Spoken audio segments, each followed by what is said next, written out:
बिस्मिल्लाहिर्रहमानिर्रहीम। शुरू करता हूँ उस जलालो बरकत वाले नाम से जो दिलों के राज खूब जानता है। दरूद हो नबी अकरम सल्लल्लाहु अलैहि वसल्लम पर और आपकी आल पर। दरूद हो हज़रत इब्राहीम अलैहिस्सलाम पर और उनकी आल पर। एक कर्जदार की कहानी। अमीर इराक़ खालिद बिन अब्दुल्ला अपने मुहाफ़िज़ों के हमरा किसी सफ़र पर जा रहे थे। रास्ते में एक शिकस्ता दिल परेशान हाल शख्स मिला।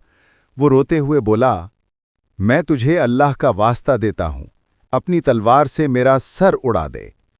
खालिद बिन अब्दुल्लाह ने हैरत से कहा, क्या तुझ पर अफसोस है?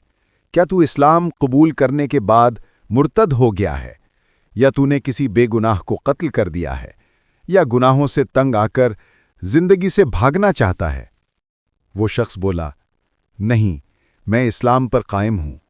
ना मैंने किसी बेगुनाह को कत्ल किया, ना ही अल्लाह और उसके रसूल सल्लल्लाहु अलैहि वसल्लम की नाफरमानी की है। मेरी मुसीबत कुछ और है।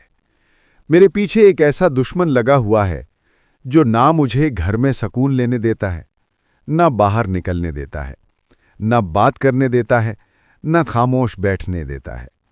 जब मैं बाहर जाता हूँ तो वो मेरा ताक़ुब करता है, और जब वापस आता हूं तो दरवाजे पर खड़ा रहता है। जब बिस्तर पर लेटता हूं तो जैसे मेरा गला दबाने लगता है। मेरे अजीज मेरी हालत पर तरस खाने के बजाय खुश होते हैं, और दुश्मन मशवरा देते हैं कि मुझे मजीद तंग किया जाए। अय अमीर, अब तो मेरा हाल ये है कि रोज रोज मरने से बेहतर है कि एक ही बार मर जाऊं। लिहाजा तो मुझ पर रहम कर और मुझे इस जिंदगी के अजाब से आज़ाद कर दे। खालिद बिन अब्दुल्लाह ने कहा, अफसोस, तेरा दुश्मन तो बहुत संगदिल और बेरहम है, और तेरे रिश्तेदार कितने बेहिस हैं कि तेरी मदद नहीं करते। बता, वो दुश्मन कौन है और कहाँ रहता है? मैं खुद उससे तेरी जान छुड़वा दूंगा। वो शख्स रो पड़ा और बोला, जनाब, वो दुश्मन कर्ज है। वो मेरे सर पर सवार है और मेरा खून चूस रहा है। मैंने कई वादे किए मगर उन्हें पूरा न कर सका।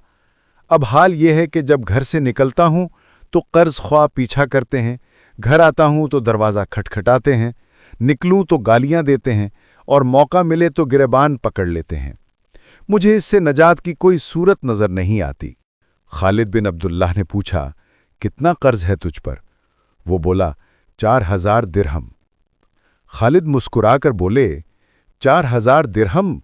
अगर ये किसी ताजिर पर हो तो कुछ भी नहीं, लेकिन जिसका सरमाया खत्म हो जाए उसके लिए यही कर्ज पहाड़ बन जाता है।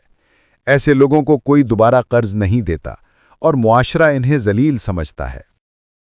खालिद बिन अब्दुल्लाह ने आह भरी, फिर बुलंद आवाज से कहा, अल्लाहु अकबर, और फरमाया, आज के दिन मुझसे ज्यादा मुनाफा किसी ने नहीं कमाया।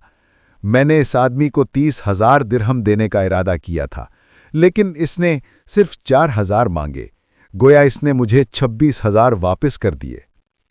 ये सुनकर वो शख्स हैरान रह गया और बोला, अल्लाह अमीर को अपने वादे पर कायम रखे। मैं तो महज अपना हाल कह रहा था, मुझे क्या खबर थी कि आप इतने सखी होंगे। खालिद बिन अब्दुल्लाह ने फरमाया, फिक्र न कर, हम अभी तेरा कर्ज अदा करते हैं। अगर वो दुश्मन फिर कभी तुझे तंग करे तो याद रखना, हम फिर भी तेरी मदद के लिए हाजिर होंगे। यूं खालिद बिन अब्दुल्लाह ने 30,000 दिरहम अता किए और वो शख्स शुक्र अदा करता हुआ खुशी से चला गया। मेरे अजीज दोस्तों, हुजूर नबी अकरम सल्लल्लाहु अलैहि वसल्लम का फरमाने पाक है, कर्जदार को मोहलत दिया करो। यकीनन कर्ज एक ऐसी आजमाइश है जो इज्जतदार को भी जलील कर देती है।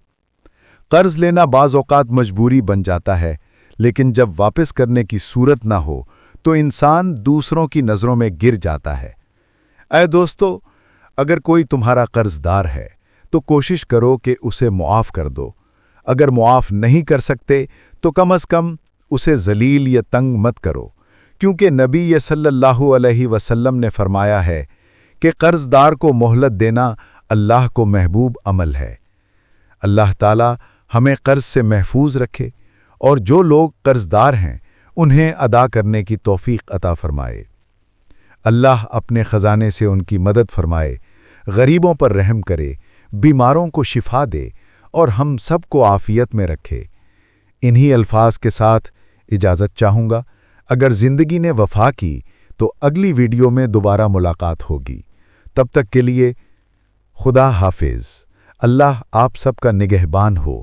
ہمیشہ مسکراتے رہیے۔